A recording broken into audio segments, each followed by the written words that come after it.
right. So I'm just going to make a very brief announcement, just 2 or 3 minutes of your attention.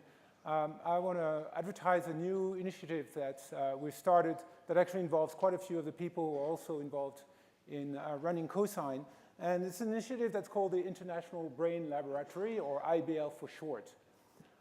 As you know, right now, the way we do neuroscience is we have single labs that compete for resources, for results, for technology.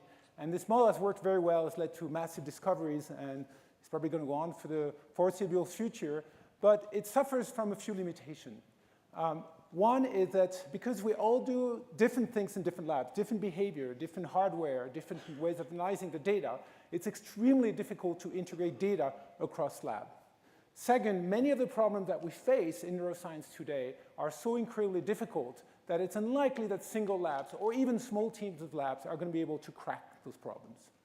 So what we're advocating is that we should start pulling our forces together, and that's what the IBL is going to try to do. It's going to be 21 labs, half of them experimental labs, the other half theoreticians, who are all going to work on the exact same behavioral task.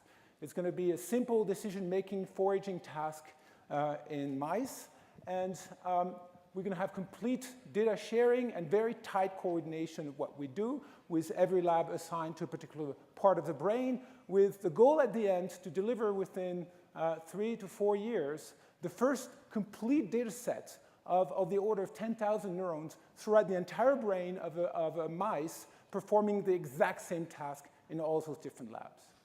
This is going to be shared within the coalition at the beginning and then released to the community.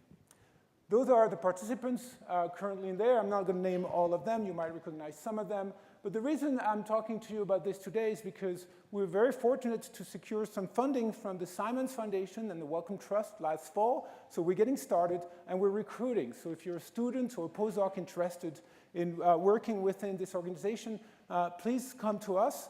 Several of us are here at the conference or at the workshops. Their names are shown here. There's also a poster just by the poster room where you will have this information as well.